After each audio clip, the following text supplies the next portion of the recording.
ॐ भद्रं कर्णेभिः शृणुयाम देवाः भद्रं पश्येमाक्षभिर्यजत्राः स्थिरैरङ्गैस्तुष्टुवाग्वंशस्तनूभिः व्यसेम देवहितं यदायुः। ॐ स्वस्ति न इन्द्रो वृद्धश्रवाः स्वस्ति नः पूषा विश्ववेदाः स्वस्ति नस्तार्क्ष्यो अरिष्टनेमिः स्वस्ति नो बृहस्पतिर्दधातु। ॐ शांति शांति शांति। पतित पावनी कृष्णभंगिनी माँ गंगा के तट पर बैठकर आप स्वाध्याय श्रवण कर रहे हैं। महाशिवरात्रि के अनुष्ठान कारण से कुछ दिन अंतराय रहा, स्वाध्याय श्रवण नहीं कर पाए। आइए शुरू करते हैं। श्रीमद् भगवत गीता के द्वितीय अध्याय का 60वां श्लोक चल रहा था। यततोऽपि कौन्तेय पुरुषस्य विपश्चितः इंद्रियाणि प्रमाथीनि हरन्ति प्रसभं मनः। भगवान यहाँ कह रहे कि हमारी इंद्रियां अत्यंत ही चंचल स्वभाव की हैं।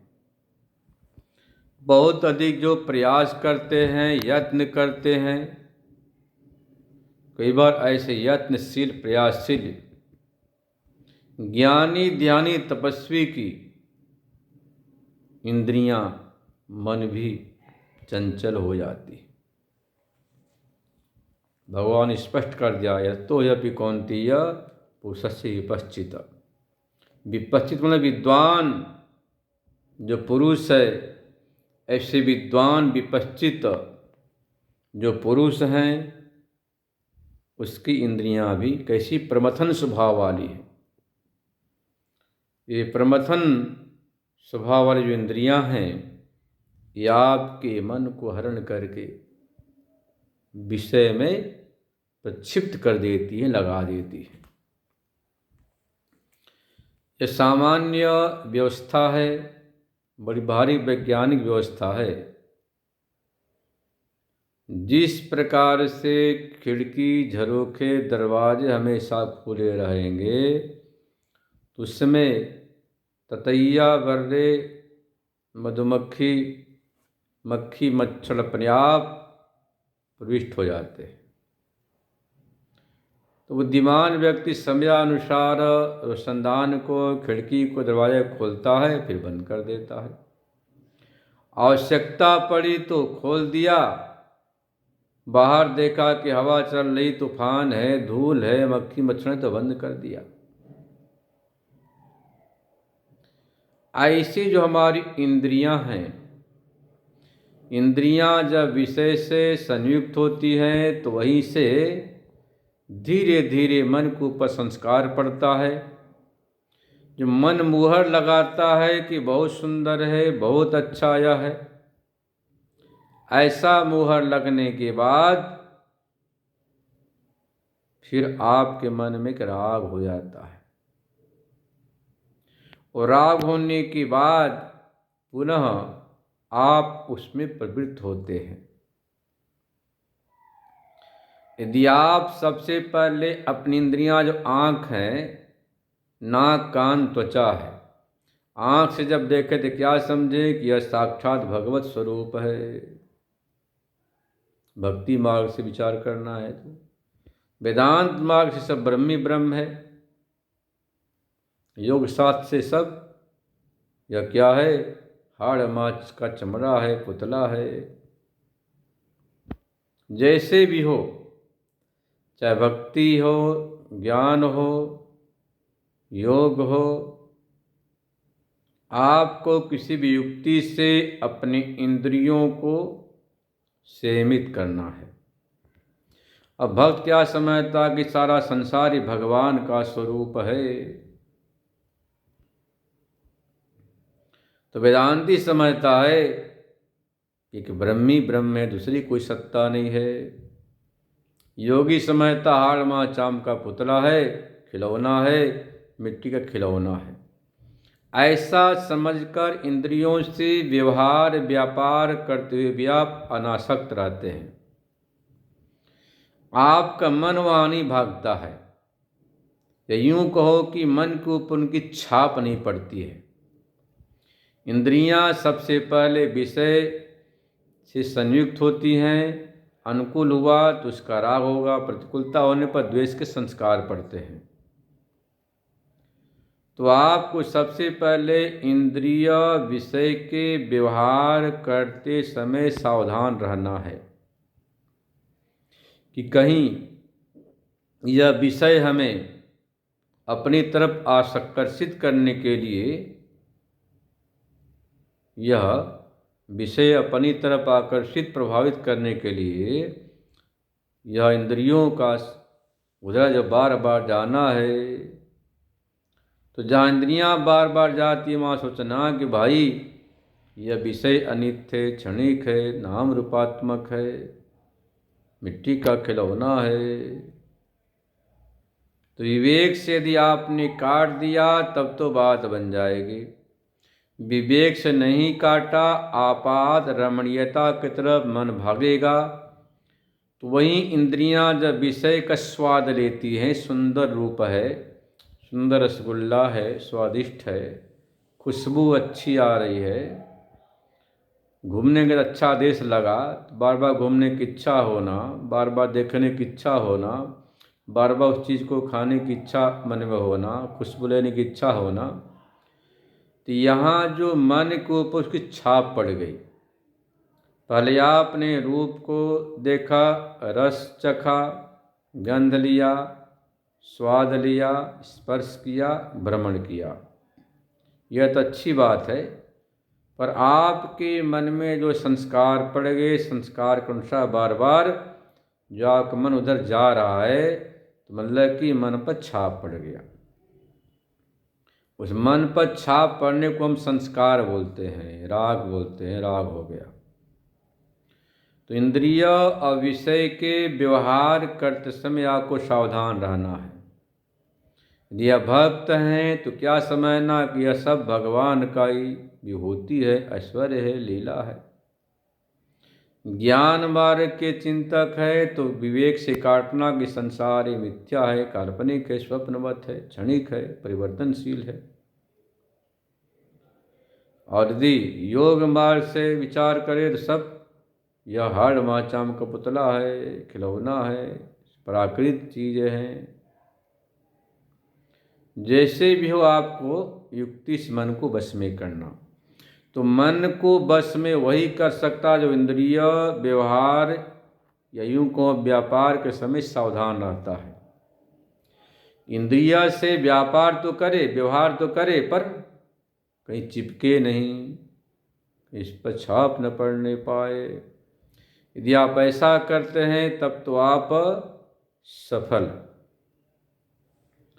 60,000 वर्ष तक विश्वामित्र ने तपस्या की,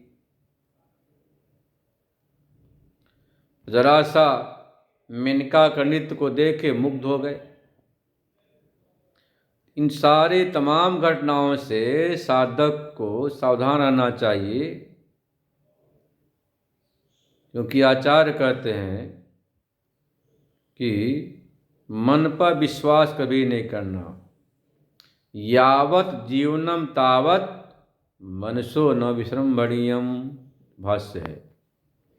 जब तक जीवन है, शरीर प्राण है, तब तक मन पर भरोसा नहीं करना।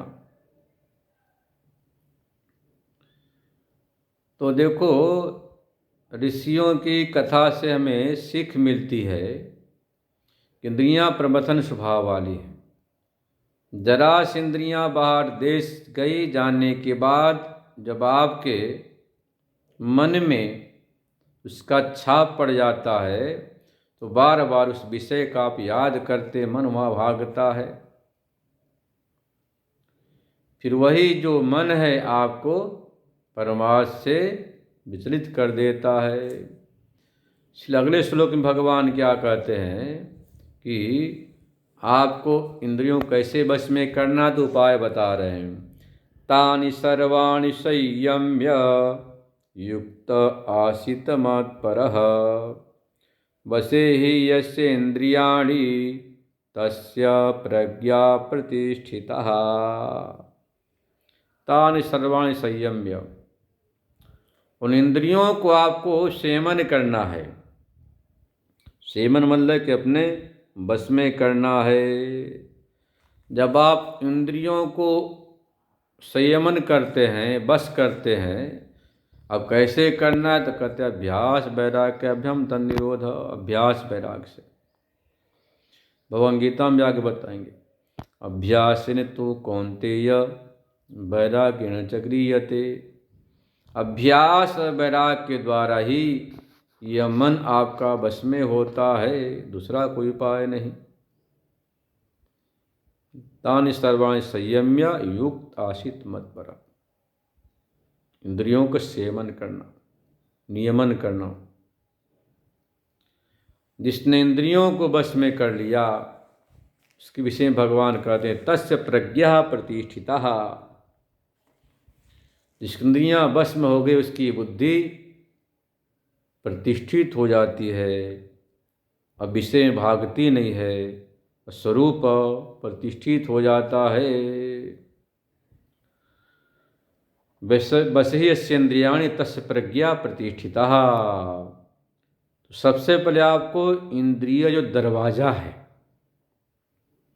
भाई दरवाजे से तो मच्छर अंदर आते हैं, दरवाजा को आपने यदि बस में कर लिया, दरवाजा के ऊपर ना वो आता है डोर क्लोजर लगा दिया आपने, तो जैसे आप अंदर आए दरवाज़ा खुला फिर बंद हो गया, बाहर गए खुला फिर बंद हो गया। ऐसे आपको अपने इंद्रियों पर इतना अनुशासन रखना है कि जब चाहे तो आवश्यकता अनुसार बाहर का व्यवहार कर लिया, भोजन आच्छादन मिलना जुलना, जब चाहे तो अंतर्मुख हो गए, ध्यान में समाधि में उतर गए, चिंतन में उतर गए। इसका तात्पर्य है। ऐसा नहीं कि ध्यान में बैठे तो उसी का चिंतन चलता रहे, तब तो बात बिगड़ जाती है। एक आदमी ने भूत को सिद्ध किया, भूत सिद्ध तो कर लिया, पर भूत उसे क्या बोले, मुझे काम बताओ, मुझे काम नहीं बताओगे तो मैं तुम्हें खा जाऊंगा। अब बेचारा परेशान, भगे भगे बाबा जी के पास बोले महाराज बचाओ बचाओ। ये भूत कहता है काम बताओ, नहीं तुम्हें खा जाऊंगा। कुछ भी काम बताता हूँ तुरंत करके सामने खड़ा हो जाता, दूसरा काम बताओ। बोले अच्छी बात है, ऐसा कर, एक कुत्ते की पूंछ काट के लाया, दे दो उससे, अब बोल सीधा करो, जब तक सीधा न हो तब तक देना नहीं। अब भूत उस कुत्ते के पूंछ को सीधा करने लगा, सीधा होता ही नहीं। इस आदमी को आराम मिल गया। ऐसे हमारा मनीराम है। मनीराम भी भूत की तरह से है। यदि आप इसको कोई अच्छा काम बता दो, भगवत चिंतन, तब तो लगा रहेगा, आपको परेशान नहीं करेगा। यदि आपने मन को खुला छोड़ दिया तो ये भूत की तरह से बोलेगा कि मैं खा जाऊंगा। किसी न किसी काम में लगा कर रखो। काम मतलब कि भगवान चिंतन में, विचार में। कहते खाली मन शैतान का, ये कहावत है ना। एक सपेरा सांप पाल रखा था। सांप को अच्छी ट्रेनिंग दे दी, गांव में जाता, सांप को खिलाता, पैसे कमाता। उस जमाने कन्नी द्वन्नी चलती थी, 5 पैसे 25 पैसे, खाता फिर निकाल देता। एक आदमी 50 रुपया दिया, तुरंत खा लिया। अब इशारा पाते हो उगले ही नहीं। अब सब खेल समाप्त हो गया, उस पैसे को निकाल लिया, रख लिया। अब देखो सांप है, इतना अभ्यास इतना कर लिया कि वो जो है ना, सांप रुपया जब चाहे तो खिला, जब चाहे निकाल ले, ना चाहे तो ना निकाले। उस विषैले सांप को ऐसे बस में कर रखा अभ्यास के द्वारा कि जब चाहे तो खाए, जब उगलवाए, ना चाहे तो ना उगलवाए। ऐसे हमारी इंद्रियां हमारे बस में होना चाहिए, नियंत्रण में होना चाहिए। आवश्यकता पड़ी तो बाहर का व्यवहार कर लिया, भोजन कर लिया, पानी पी लिया, सो गए, बातचीत कर लिया। अब देखा भाई, काम भर व्यवहार हो गया, अंतर्मुख हो गए, साधना में उतर गए, ध्यान में बैठ गए, तब तो आपने बस में कर लिया। और रात दिन यदि उसी में लगे रहे तब तो आप इंद्रिय मन के बस में हो गए, इंद्रियां आपके बस में नहीं हुई। तो साधक बहुत सावधान रहता है इन बातों में। साधक सावधान रहता है कि कहीं हमारी इंद्रियां बहिर्मुख न हो जाए। कहते हैं कि सृष्टि के प्रारंभ में एक वृषभ था, और वृषभ के ऊपर ही पृथ्वी टिकी हुई थी। ये पुराण में कथा आती। उस वृषभ मतलब सांड है, ब्रह्मा के पास गया, बोला प्रभु थोड़ी देर के लिए भार हमारा को उठा ले। ब्रह्मा जी ने कहा देखो भाई, तुम किसी को भी अपना भार दे दो, हमें कोई आपत्ति नहीं। जिसके पास जाता वो बोलता इतना भारी मैं नहीं उठाता। नारद जी मिले, नारद जी से प्रार्थना किया। नारद ने कहा कि ऐसा है, शेषनाग के पास जाओ और वंदन करो, लो थोड़ी देर के लिए भार उठा लो। जब पूछे कितनी देर, तो बोलना कि जितनी देर जितने भगवान का नाम, सारे भगवान का नाम ले लो, तब तक उठाए रखना। बोला ठीक है। शेषनाग ने विचार किया कि हमारे तो 1000 सहस्त्र फण है, और सहस्त्र फणों से भगवान का नाम ले लूंगा, इसके बाद भार किसको दे दूंगा वापस। पर भगवान के तो अनंत नाम, अनंत स्वरूप, अनंत लीला है। शेषनाग जी पृथ्वी को अपने सर पर रख लिया, भगवान का नाम लेने लगे। और भगवान का अनंत नाम है, इसलिए न नाम कभी उनका पूरा होता, न भार उतरता उन्हीं के ऊपर। ऐसे ही जो आपको यह लगता है कि संसार बहुत हमें पीड़ित कर रहा, दुखी कर रहा, बहुत भार लग रहा, बोलते ना भार, लोग बोलते हैं महाराज गृहस्थाश्रम तो बहुत भारी है, बहुत पीड़ा, बड़ा दुख, बड़ा कष्ट। उनके लिए यही उपाय है। शेषनाग जी अपने सर पर पृथ्वी को रख कर भी, ब्रह्मांड को रख कर भी भगवान के अनंत नामों को जपते जाते हैं, उन्हें बिल्कुल भार नहीं लगता है। ऐसे ही यदि आप संसार में रहकर चाहते कि संसार के दुखों से प्रभावित न हो, विपत्ति न आए, संकट न आए, समस्या न आए, कोई दुख न हो, पीड़ा न हो, तो आप अपने मन को, वाणी को भगवान नाम में लगा दो। जब आप अपने मन को, वाणी को भगवान के नाम में लगाते, नाम जपने लग जाते हैं, तो जो दुख है, पीड़ा, समस्या आपको बिल्कुल महसूस नहीं होगा। वाहे राम गए राम की तरह होगा। क्योंकि देखो भाई, सुख दुख मन का धर्म है, यह विज्ञान है। तो यदि आपने अपने मन को भगवान नाम में लगा दिया, भगवान चिंतन में लगा दिया, सुनने में लगा दिया, तो बिल्कुल सुख दुख आपको प्रभावित कर ही नहीं पाएगा। इसके लिए अभ्यास करना। इसलिए भगवान ने कह दिया, तानि सर्वाणि संयम्य युक्त आसित मत पर। मत पर भगवान के परायण हो जाओ। और जिसकी इंद्रियां वश में हो गई, भगवान के परायण हो गया, तस्य प्रज्ञा प्रतिष्ठिता, वह स्वरूप में प्रतिष्ठित हो जाता है। शेष कल सुनेंगे। ओम पूर्णमदः पूर्णमिदं पूर्णात् पूर्णमुदच्यते पूर्णस्य पूर्णमादाय पूर्णमेवावशिष्यते। ओम शांति शांति शांति।